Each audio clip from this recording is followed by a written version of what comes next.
이준석 위원장은요? 저는 송영무 국방부 장관 후보자를 꼽았습니다. 상한가를? 예. 오늘도 이준석 위원장 구두부터 확인하고 시작을 하겠다. 오늘 제대로 신고 오셨어요. 예. 조금 피곤해 보이지만. 허성무 사장님 어서 오세요. 예. 이번 주는 상한가 고르기가 더 어려우셨습니까? 하한가 고르기가 더 어려우셨습니까? 이번 주뿐만 아니라 이 정권 교체 이후에 상한가 고르기가 너무 힘듭니다. 상한가 고르기가. 자, 그러면 상한가부터 가보죠. 상한가. 이번 주 상한가. 어렵사리 고른 상한가 누굽니까? 국민의당 박주선 비대위원장을 상한가로 골랐습니다. 국민의당의 박주선 비대위원장, 국민의당의 수장. 그래요. 저 허성무 소장님 얘기부터 좀 들어보죠. 박주선 비대위원장 캐스팅 보트를 쥐고 있는 건 알겠는데 뭐 그것 때문에 고르신 거예요? 그렇죠. 뭐 그것 때문이기도 한데 그동안 박지원 의원에 가려가지고 존재감이 거의 없었는데 이번에 비대위원장 맡고 인사청문회 하면서 비로소 언론의 주목을 받는데 그 핵심에는 준여당의 역할을 하겠다. 이 발언 때문에 물론 뭐 이제 자유한국당으로부터는 뭐 사꾸라 이중대 이런 이야기를 들었지만 비난을 받았지만 오히려 이제 호남 유권자들이나 국민들로부터는 스탠스를 제대로 잡은 것이 아닌가 하는 그런 이제 기대감을 또 좀 받은 거죠. 준 여당의 역할을 앞으로 하겠다라는 이 말을 이제 박주선 비대위원장이 그렇죠. 한 건데. 준 여당이라는 것은 준의 방점이 찍히는 게 아니고 예. 여당의 방점이 찍히는 거거든요.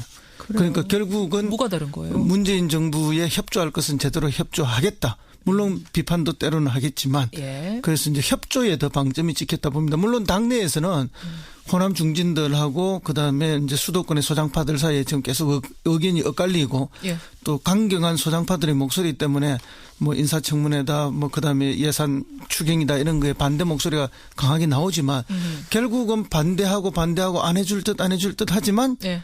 결정적인 순간에 도와줄 거다. 그런 느낌을 많이 받고 있거든요. 그래요. 그러면서 존재감, 캐스팅 보드의 역할을 높여가면서 그러면서도 국민들로부터 특히 호남 유권자들로부터의 예. 지지도 받아가는 그런 전략을 택한 것이 아닌가 해서. 근데 그 준여당이란 말을 한 다음에 우리 준여당 하겠다란 말 한 다음에 더불어민주당 추미애 대표가 아니 준여당 선언하셨으면 장관 인사부터 도우세요. 이런 말을 하고 나서 국민의당 안에서 굉장히 좀 분란이 있었다면서요. 그렇게 될 수밖에 준여당이란 말 없죠. 괜히 했다 막 이렇게. 그러니까 추미애 대표가 타겟을 잘못 정한 거죠. 준여당 했으니까 도와라 하고 오히려 박주선 비대위원장을 타겟을 한 거 아닙니까?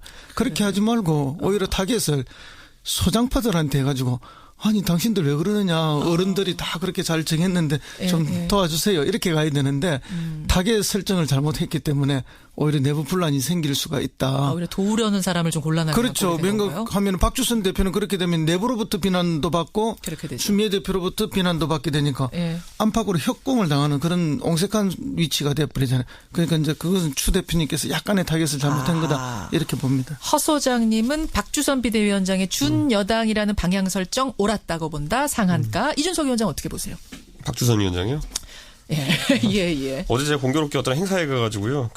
이제 여당 대표, 여야 대표들이랑 또 이낙연 총리님 오신 걸 한번 봤는데. 예. 박주선 비대위원장님 이낙연 총리 바로 뒤에 딱 붙어 가시더라고요. 오, 그래요. 제 생각에는 뭐 협치의 분위기를 만들어 나가자는 공감대는 국민당 내에서 형성된 것 같은데 사실 추미애 대표가 협치의 의미를 너무 좁혀버리고 있죠 지금. 그러니까 예를 들어 예전에 그런 거 있지 않았습니까? 내 말대로 하면 소통 아니면 불통 뭐 이런 식으로 규정짓는 형태의 정치 문화가 있었는데 지금도 우리 말 들어주면 협치 아니면 협치가 아니다. 뭐 이렇게 몰아가는 것 자체가 협치를 어렵게 좀 만드는 거거든요. 상황을 꼬이게 하고 있다. 그래서 추미애 대표가 뭐 그런 개별적인 사안에 대해 가지고 그럼 협조를 해주지 그러세요. 이렇게 하는 거는 좀 그래 뭐 여당 대표의 역할은 아닐 것이다. 오히려 야당이 아쉬운 게 많은 상황에서는 조금 이해해주는 뉘앙스를 풍기는 건 괜찮거든요. 그래서 약간 그 부분은 아쉽다. 다만 이제 뭐 사실 국민의당이랑 민주당이 뭐 연대를 하거나 아니면 사실상 합당까지 가게 된다 하면은 그 과반됩니다. 그러면은 그렇죠. 그렇기 때문에. 그 부분을 문재인 정부는 동력 삼고 싶어 할 거기 때문에 국민의당도 그걸 잘 알고 이런 접근을 하는 게 아닌가 싶습니다. 왜냐하면 선거 과정 내내 문재인 대통령이 그 협치 또는 뭐 연정이나 표현을 안 했지만은 국민의당하고 정의당하고는 할 수 있다는 이야기를 여러 차례 반복적으로 했습니다. 예. 그리고 실제 국민의당은 뭐 이중대나 사쿠라가 아니고 과거에 본부 중대였어요. 그렇죠. 동교단계를 중심으로가 본부 중대였기 때문에 정서적으로 아무 문제가 없어요. 다만 이제 뭐 여러 가지 계기 때문에 그렇게 헤어지고 뭐 비난하고 이렇게 갈라지곤 하지만 아니 부모 자식이나 형제 간에도 싸웠다가 좋아졌다가 싸웠다가 좋아졌는데 뭐 그런 부분은 제가 크게 걱정하지는 않는데요. 어쨌든 어쨌든 그 추 의원님이 조금 여유를 가지고 봐야 되는 게 왠가하면 답답한 사람이 우물파잖아요. 네. 그렇지만 그 아무리 국민적 지지율이 문재인 대통령이 높다 하더라도 지금은 협조를 요청하고 답답한 위치에 놓은 거는 대통령하고 여당이기 때문에 자세를 조금 더 낮추고 목마른 사람은 정부 여당이니까. 그렇게 하는 태도가 필요합니다. 여기서 잠깐 그 얘기 해볼게요. 아까 박지원 전 대표가 뭐라고 했냐면 강경화 후보자 임명 강행하면 안 된다. 지금 강경화 후보자 임명 강행할 경우에는 다음 주에 국회 인준받아야 되는 김희수 후보자를 포기하는 셈이 된다. 강경화냐 김희수냐 해서 강경화 밀면 김희수 포기이자 동시에 앞으로 남은 30명의 인사청문회 뭐 이런 사람 저런 사람 많은데 다 난관일 거다. 동의하세요? 어지간해서 인사청문회에서 이제 부적격 의견 또는 어떤 지연이 나오게 됐을 때 그걸 강행하는 인사를 했던 정부가 딱 하나 있었거든요. 어디죠? 박근혜 정부군요. 그렇죠. 네. 보통은 인사청문회에서 좀 삐그덕거린다 싶으면은 여야 타협을 통해 가지고 그러면 뭐 물릴 사람이 누구냐 이렇게 해서 협상 모드로 들어갔던 게 지금까지 청문회 문화였거든요. 근데 박근혜 정부 때 그걸 강행해버리면서 인사청문회를 사실 유명무실하게 만들어버리는 어떤 측면도 있기 때문에 그 행태 또한 과거에 그 민주당 쪽에서 그 전 여당이던 새누리당을 비판하던 단골 소지였거든요. 그렇기 때문에 이번에 만약에 공수 교대가 된 상황 속에서 비슷한 모양새가 만약에 나오게 된다면은 뭐 실제 강경화 후보자가 어떤 사람이냐, 김희수 후보자가 어떤 사람이냐, 뭐 이런 것과 관계없이 그냥 절차적인 면을 너무 무시하고 강행한다라는 비판을 또 받을 수 있기 때문에 여당도 고민이 많을 겁니다. 어떻게 해야 돼요, 소장님 근데? 인내심을 가지고 기다려야 되고 타임 스케줄을 잘 짜야 됩니다. 타임 스케줄을 다 잘 짜서 더 설득하면 될 거라고 보세요? 아니요, 뭐 막판에 어떤 다른 방법을 택할 수도 있지만 그게 최후의 수단까지 인내하는 모습을 보여주고 또 그 이전에 타임 스케줄상 먼저 인준돼야 될 분들이 먼저 갈 수 있도록 하는 그런 전략이 필요하죠. 지금 많은 분들이 아까 그 인터뷰 들으시고 문자 주시는데 그러니까 도대체 어디까지 설득을 해야 되고 어떻게 설득을 해야 된다는 건지를 잘 모르겠다. 왜냐하면 이제 국민들이 결국은 심판자잖아요. 국민들의 여론이 지금 대통령 지지율이 높다고 해서 그 모든 걸 동의해 주는 건 아닌데 결국은 국회가 발목 잡기만을 하고 있다. 도저히 안 된다. 이건 대통령이 어떻게 해도 상관없다라는 정도까지 여론의 압력이 차올라와야 되는데 그 압력이 차올라올 때까지를 청와대가 못 기다리면 청와대가 먼저 조금 무너지게 되는 거죠. 압력밥솥에 압력이 가득 차서 저절로 그렇죠. 뚜껑이 열리는 그 순간까지를 기다릴 줄 알아야 되고 물론 뭐 이준석 위원장이 이야기하는 그런 식의 해법도 있지만 이번에는 반드시 또 그런 해법으로 가야 된다 이런 거는 아니에요. 저는 이런 얘기를 드리고 싶은 게 그 예를 들어 야당 입장에서 이 문법을 봤을 때 어떤 게 있냐면요.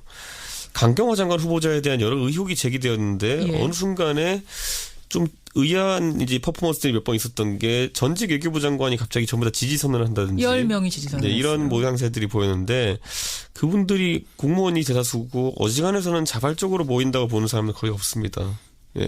그러면요? 뭐 의혹제기 이런 수준은 아니지만 그렇지만 어쨌든 이런 걸 하면서도 그분들도 하면서도 정권이 어떤 스탠스인가 만약에 뭐 강경화 후보자를 만약에 지명 철회할 분위기가 조금이라도 있다면은 그게 섣불리 나서지 않습니다. 그분들 개인의 명예나 이런 게 있기 때문에 그렇기 때문에 여권의 모 관계자가 그냥 강한 시그널을 줬다. 우리는 강경화로 끝까지 간다. 이런 정도의 정보는 공유된 상황에서 그러니까 뭐 그걸 기획했다는 게 아니라 이 정도 정보는 공유된 상황에서 확신을 갖고 움직였다는 얘기이기 때문에 그게 야당에 던지는 메시지라는 것은 야당이 뭐라 하든 우리는 강경화 밀어붙이겠다. 야당을 더 자극한 거라고 보세요. 약간은 뭐 답은 정해져 있다. 너는 우리 따라오면 된다라는 식의 어떤 뉘앙스가 풍긴 게 좀 있다. 이게 야당에서 받아들이는 문법이기 때문에 저는 그런 부분도 좀 기획하는 데 있어가지고 좀 너무 이 경직된 모습 보이지 않았으면 좋겠다. 사실 강경화 후보자에 대한 여론은 좀 개선되는 모양새를 보였거든요. 그런데 그 와중에서 그걸 통해서 한 번에 더 개선시켜서 아까 말한 야당에 대한 압력을 만들어내기 위해서 어느 누군가가 정부에서 좀 잘못된 시그널 하나 던진 게 아닌가. 국민 설득 작업을 하려고 한 것이 오히려 야당은 더 화나게 되는 꼴이 될 수도 있다. 물론 국민들 입장에서 봤을 땐 이런 어떤 정치 공학이나 이런 걸 보고 싶지 않으시겠지만은 또 반대로 또 뭐 이쪽 당이고 저쪽 당이고 다 여당 해보고 하지 않았습니까 전부 다? 그렇죠. 그럼 대충 이런 상황에서는 어떤 문법으로 이게 동작하는지 감을 잡습니다 보면은. 알겠습니다. 저는 그런 부분을 좀 간과하지 않았으면 좋겠습니다. 잠깐 오늘 뭐 주제 아니었습니다. 그 얘기 잠깐 했고요. 이준석 위원장은 상한가로 송영무 국방부 장관 후보자를 말씀하셨는데 아직 인사청문회도 안 했잖아요. 벌써 상한가입니까? 저는 그러니까 협치라는 것이 어떤 것인가라는 것에 약간 고민해보다가 그 우리말 들어주면 협치 아니면 협치 아니다. 이런 게 모델이 돼서는 안 됩니다. 그러다 보니까 이번에 송영무 국방장관 후보자를 보면서 눈에 띄었던 게 뭐냐면 송영무 후보자가 그 중앙일보였던가요? 뭐 일간지랑 인터뷰하면서 이 사드 배치에 대해 가지고 문재인 정부의 지금까지 입장은 좀 다소 뭐 철회 또는 철수를 좀 약간 염두에 둔 형태로 움직였다고 보는 분들이 많았는데 예. 송영무 국방장 후보자가 한 얘기 뭐냐면 우리가 돈 주고 사서 배치할 수 있다는 뉘앙스를 풍겼어요. 그러니까 송영무 후보자는 사드 배치에 적극적으로 찬성했던 인물인 거죠. 그렇죠. 그래가지고 그 방식이 지금은 미군의 어쨌든 공여를 받아가지고 이렇게 하는 방식이라면은 예. 사드를 우리 돈을 사서 만약에 운용하게 되면은 예. 미사일 방어에 대한 어떤 기능성을 유지함과 동시에 중국이 가장 우려하는 이게 어떤 미국의 의도대로 다른 형태로 사용될 수 있는 것에 대한 그런 해법을 제시할 수 있기 때문에 예. 또 하나의 대안으로 물론 이거 이렇게 하자는 건 아니고 이런 대안도 검토할 수 있다는 취지로 이제 송영무 국방장 후보가 얘기했는데 예. 이게 의미하는 게 뭐냐면요. 이게 유승민 후보가 2년째 지금 얘기하고 있는 사드는 해법이에요. 같은 얘기예요. 예, 그러니까 사드를 실제로 사서 운용하게 되면은 예. 이 부분이 좀 우려가 적어지지 않겠느냐. 물론 구체적인 디테일로 가면은 미국이 팔겠냐부터 시작해서 여러 가지 문제가 있을 수 있겠지만은 그렇죠. 결국 접근법 자체에 대해 가지고 좀 다양성을 열어준다라는 거는 예. 그러면 바른정당 같은 경우에는 이 부분에 있어서 자기 바른정당의 당론과 일치하는 부분이 있기 때문에 찬성이군요. 이 당론을 들고 같이 한번 논의해보자 자세로 갈 수 있는 거죠. 협치가 이렇게 되는 것이다. 그렇죠. 그러니까 저는 어느 느낌이냐면 다소간의 입장 전환이 있을 수는 있겠지만은 또는 뭐 좀 유연성을 갖추는 형태로 돼서 원래 좌파 지지층을 좀 깎아먹을 수도 있겠지만은 예. 이런 공간을 열어주면은 바른정당 입장에서 협상의 장으로 들어와야지 이게 밖에서 비판만 할 수 있는 상황이 아니게 되는 그런 거거든요. 의미에서 잘 뽑은 후보자다. 저는 그래서 이게 송영문 장관 후보자 개인의 소신인지 아니면 이런 인사를 함에 있어가지고 문재인 대통령께서 이런 걸 보고 하신 건지 고려한 건지 모르겠지만은 모르겠지만. 딱 이걸 보면서 저도 바른정당 소속으로서 예. 아 그래 저 정도로 유연한 자세를 갖춘 어떤 안보에 대한 토론회장이 만들어지면은 이거 협치에 한 발 담글 수 있겠다는 생각을 하게 되는 그러셨어요. 게 있더라고요. 허 소장님. 예, 뭐 굉장히 어려운 문제인데요. 예. 어쨌든 뭐 그런 걸 고려해서 국방장관으로 내정한 것은 아니다. 이렇게 이야기하는 게 지금 현재로서는 맞겠죠. 그리고 이제 사드와 관련해서는 바른정당 보면서 한 건 아닙니다. 이제 사드와 관련해서는 전략적 모호성이 여전히 필요하기 때문에 예. 왜냐하면 그것이 우리의 국익을 극대화할 수 있다고 보기 때문에 뭐 저도 그런 의견이 여러 의견 중에 해법 중에 하나일 수는 있다라고 보는데 그것이 다는 절대 아니다라는 걸 말씀을 드리고 예. 아이고 정말 이건 힘든 사드는 정말 힘든 사드는 정말 예, 힘들어요. 예. 정말 힘든 문제예요. 어쨌든 바른정당을 생각해서 후보자를 낙점한 건 아니지만 결과적으로는 바른정당에게도 같이 얘기해보자. 협치의 공간으로 끌어들이는 좋은 결과였다. 그렇죠. 좋은 후보자였다. 근데 이제 송영무 국방장관 내정자는 어쨌든 뭐 폭은 굉장히 넓은 것 같아요. 그래요? 어제 인터뷰에서 북계라는 표현도 썼잖아요. 그럼 이거는 또 전통적 오랜만에 들어요. 전통적 북계. 지지자로부터 굉장히 비난을 받을 수 있는 용어를 썼는데 예. 또 사실은 이제 청문회 통과를 고려해 본다면은 예. 또 보수적인 분들에게 신뢰를 주는 또 표현이거든요. 자유한국당에서는 또 좋아할 수도 있는 그렇죠. 표현이고. 그러니까 이제 이분이 나름대로 굉장히 전략적인 고민을 많이 하고 있는 것이 아닌가 그런 느낌은 듭니다. 알겠습니다. 그런 의미에서 상한가 송영무 국방부 장관 후보자 주셨어요. 하한가로 갑니다. 하한가. 허성무 소장님 하한가. 예, 저는 자유한국당의 정우택 대표님을 오늘 하한가로 뽑았습니다. 정우택 원내대표. 이준석 위원장은 하한가 누구 주시겠어요? 저는 그 자유한국당 내에서 이제 친박 하는 분들 또 두 분. 예. 한 분은 정우택 원내대표, 한 분은 친박. 완전 다른 얘기인 게 정우택 대표는 친박 예. 아닙니다. 그렇긴 해요. 잠깐 누구부터 물어볼까요? 허 소장님. 예, 지금 뭐 어쨌든 그 대통령이 협치와 이런 이야기를 하면서 뭐 밥도 먹고 청와대에 초청도 하고 이래 했는데 예. 그 한 번 갔다 오고 난 이후에는 모든 것이 이제 반대를 위한 반대만을 지금 하고 계시잖아요.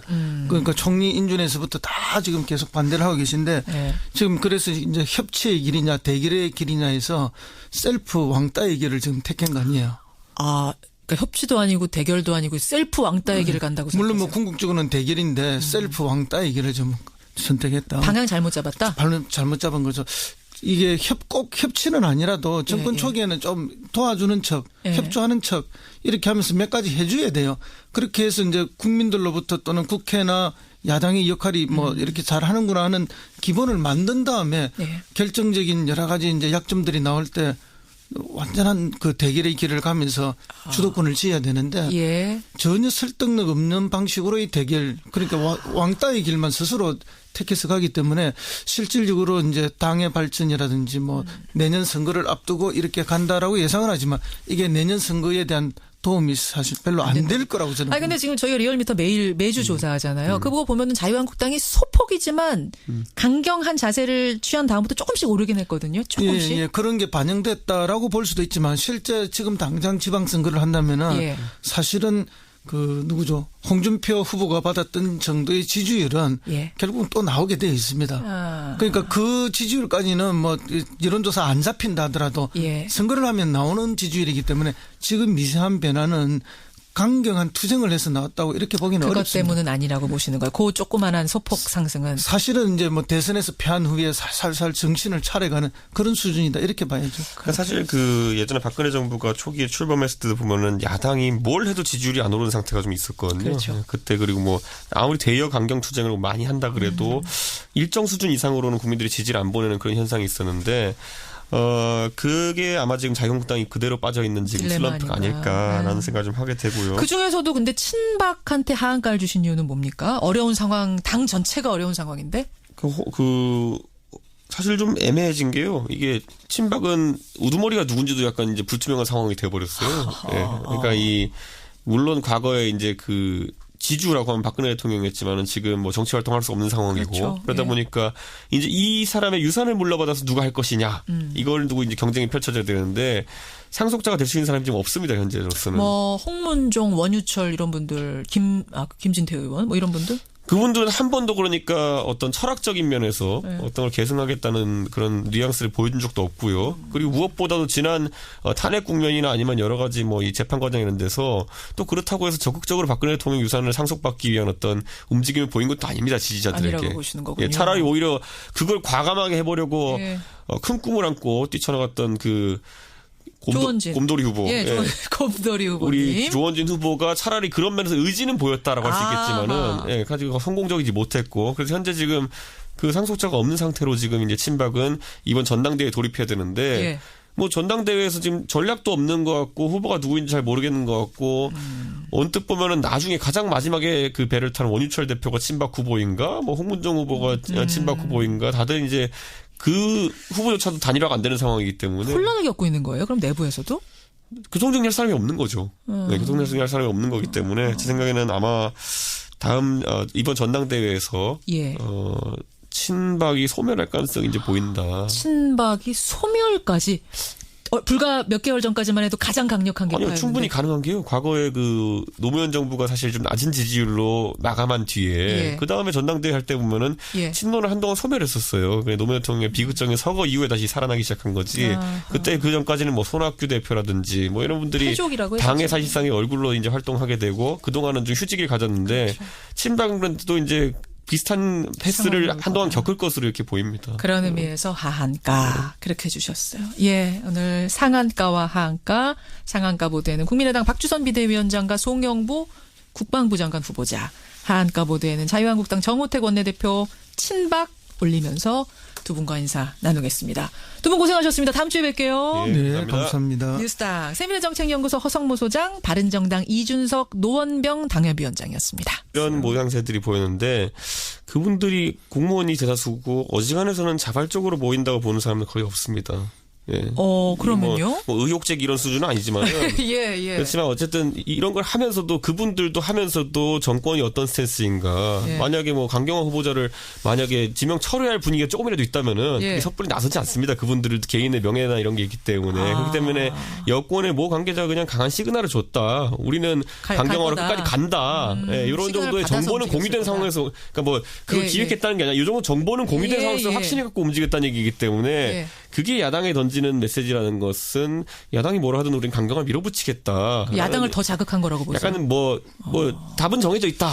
답정 너는 우리 따라오면 된다라는 식의 어떤 뉘앙스가 풍긴 게 좀 있다. 이게 야당에서 받아들이는 문법이기 때문에 예. 저는 그런 부분도 좀 기획하는 데 있어가지고 좀 너무 이 경직된 모습 보이지 않았으면 좋겠다. 사실 강경화 후보자에 대한 여론은 좀 개선되는 모양새를 보였거든요. 예, 그런데 예. 그 와중에서 그걸 통해서 한 번에 더 개선시켜서 아까 말한 야당에 대한 압력을 만들어내기 위해서 예. 어느 누군가가 정부에서 좀 잘못된 시그널 하나 던진 게 아닌가. 국민 설득 작업을 하려고 한 것이 오히려 야당은 더 화나게 되는 꼴이 될 수도 있다. 아니, 물론 국민들 입장에서 봤을 땐 이런 어떤 정치 공학이나 이런 걸 보고 싶지 않으시겠지만은 물론이죠. 또 반대로 또 뭐 이쪽 당이고 저쪽 당이고 다 여당 해보고 하지 않았습니까 전부 다? 그렇죠. 그럼 대충 이런 상황에서는 어떤 문법으로 이게 동작하는지 감을 잡습니다 보면은. 알겠습니다. 저는 그런 부분을 좀 간과하지 않았으면 좋겠습니다. 예, 잠깐 오늘 뭐 주제 아니었습니다. 그 얘기 잠깐 했고요. 이준석 위원장은 상한가로 송영무 국방부 장관 후보자를 말씀하셨는데 네. 아직 인사청문회도 안 했잖아요. 벌써 상한가입니까? 저는 그러니까 협치라는 것이 어떤 것인가라는 것에 약간 예. 고민해보다가 그 우리말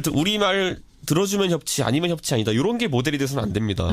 그러다 보니까 이번에 송영무 국방장관 후보자를 보면서 눈에 띄었던 게 뭐냐면 송영무 예. 후보자가 그 중앙일보였던가요? 뭐 일간지랑 인터뷰하면서 이 사드 배치에 대해 가지고의 역할은 아닐 것이다.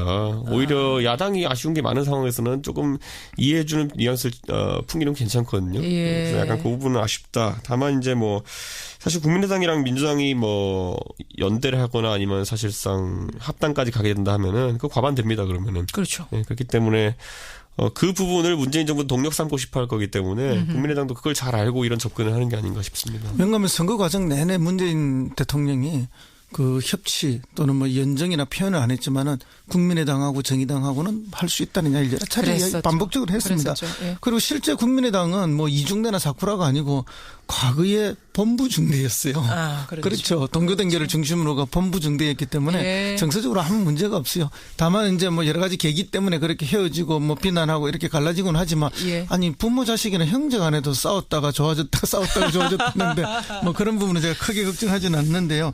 어쨌든 그 추 의원님이 조금 여유를 가지고 봐야 되는 게 왠가하면 답답한 사람이 우물파잖아요. 예. 그렇지만 그 아무리 국민적 지지율이 문재인 대통령이 높다 하더라도 예. 지금은 협조를 요청하고 답답한 위치에 놓은 거는 대통령하고 여당이기 때문에 자세를 조금 더 낮추고 목마른 사람은 정부 여당이니까. 예, 그렇게 하는 태도가 필요합니다. 아, 여기서 잠깐 그 얘기 해볼게요. 아까 박지원 전 대표가 뭐라고 했냐면 강경화 후보자 임명 강행하면 안 된다. 지금 강경화 후보자 임명 강행할 경우에는 다음 주에 국회 인준받아야 되는 김희수 후보자를 포기하는 셈이 된다. 강경화냐 김희수냐 해서 강경화 밀면 김희수 포기이자 동시에 앞으로 남은 30명의 인사청문회 뭐 이런 사람 저런 사람 많은데 다 난관일 거다. 동의하세요? 어지간해서 인사청문회에서 이제 부적격 의견 또는 어떤 지연이 나오게 됐을 때 그걸 강행하는 인사를 했던 정부가 딱 하나 있었거든요. 어디죠? 박근혜 정부거든요. 그렇죠. 그게. 네. 보통은 인사청문회에서 좀 삐그덕거린다 싶으면은 여야 타협을 통해 가지고 그러면 뭐 물릴 사람이 누구냐 이렇게 해서 협상 모드로 들어갔던 게 지금까지 청문회 문화였거든요. 근데 이준석 위원장은요? 저는 송영무 국방부 장관 후보자를 꼽았습니다. 상한가를. 예. 오늘도 이준석 위원장 구두부터 확인하고 시작을 하겠다. 오늘 제대로 신고 오셨어요. 예. 조금 피곤해 보이지만. 허성무 사장님 어서 오세요. 예. 이번 주는 상한가 고르기가 더 어려우셨습니까? 하한가 고르기가 더 어려우셨습니까? 이번 주뿐만 아니라 이 정권 교체 이후에 상한가 고르기가 너무 힘듭니다. 상한가 고르기가. 자, 그러면 상한가부터 가보죠. 상한가. 이번 주 상한가. 어렵사리 고른 상한가 누굽니까? 국민의당 박주선 비대위원장을 상한가로 골랐습니다. 국민의당의 박주선 비대위원장, 국민의당의 수장. 그래요. 저 허성무 소장님 얘기부터 좀 들어보죠. 박주선 비대위원장 캐스팅 보트를 쥐고 있는 건 알겠는데 뭐 그것 때문에 고르신 거예요? 그렇죠. 뭐 그것 때문이기도 한데 그동안 박지원 의원에 가려가지고 존재감이 거의 없었는데 이번에 비대위원장 맡고 인사청문회 하면서 비로소 언론의 주목을 받는데 그 핵심에는 준여당의 역할을 하겠다. 이 발언 때문에 물론 뭐 이제 자유한국당으로부터는 뭐 사쿠라 이중대 이런 이야기를 들었지만 비난을 받았지만 오히려 이제 호남 유권자들이나 국민들로부터는 스탠스를 제대로 잡은 것이 아닌가 하는 그런 이제 기대감을 또 좀 받은 거죠. 준 여당의 역할을 앞으로 하겠다라는 이 말을 이제 박주선 그렇죠. 비대위원장이 한 건데. 준 여당이라는 것은 준의 방점이 찍히는 게 아니고 예. 여당의 방점이 찍히는 거거든요. 그래요. 그러니까 결국은 뭐가 다른 거예요? 문재인 정부에 협조할 것은 제대로 협조하겠다. 물론 비판도 때로는 하겠지만 예. 그래서 이제 협조에 더 방점이 찍혔다 봅니다. 물론 당내에서는 호남 중진들하고 그다음에 이제 수도권의 소장파들 사이에 지금 계속 의견이 엇갈리고 예. 또 강경한 소장파들의 목소리 때문에 뭐 인사청문회다 뭐 그다음에 예산 추경이다 이런 거에 반대 목소리가 강하게 나오지만 결국은 반대하고 안 해줄 듯 하지만 예. 결정적인 순간에 도와줄 거다. 박근혜 정부 때 그걸 강행해버리면서 인사청문회를 사실 유명무실하게 만들어버리는 어떤 측면도 있기 때문에 예. 그 행태 또한 과거에 그 민주당 쪽에서 그 전 여당이던 새누리당을 비판하던 단골 소지였거든요. 그렇기 때문에 이번에 만약에 공수 교대가 된 상황 속에서 예. 비슷한 모양새가 만약에 나오게 된다면은 뭐 실제 강경화 후보자가 어떤 사람이냐, 김희수 후보자가 어떤 사람이냐, 뭐 이런 것과 관계없이 그냥 예. 절차적인 면을 너무 무시하고 강행한다라는 비판을 또 받을 수 있기 때문에 여당도 고민이 많을 겁니다. 어떻게 해야 돼요, 소장님 근데? 인내심을 가지고 기다려야 되고 타임 스케줄을 잘 짜야 됩니다. 타임 스케줄을 다 잘 짜서 더 설득하면 될 거라고 보세요? 아니요, 뭐 막판에 어떤 다른 방법을 택할 수도 있지만 예. 그게 최후의 수단까지 인내하는 모습을 보여주고 또 그 이전에 타임 스케줄상 먼저 인준돼야 될 분들이 먼저 갈 수 있도록 예. 하는 그런 이제 전략이 필요하죠. 지금 많은 분들이 아까 그 인터뷰 들으시고 문자 주시는데 그러니까 도대체 어디까지 설득을 해야 되고 어떻게 설득을 해야 된다는 건지를 잘 모르겠다. 왜냐하면 이제 국민들이 결국은 심판자잖아요. 국민들의 여론이 지금 대통령 지지율이 높다고 해서 그 모든 걸 동의해 주는 건 아닌데 결국은 국회가 발목 잡기만을 하고 있다. 네. 도저히 안 된다. 네.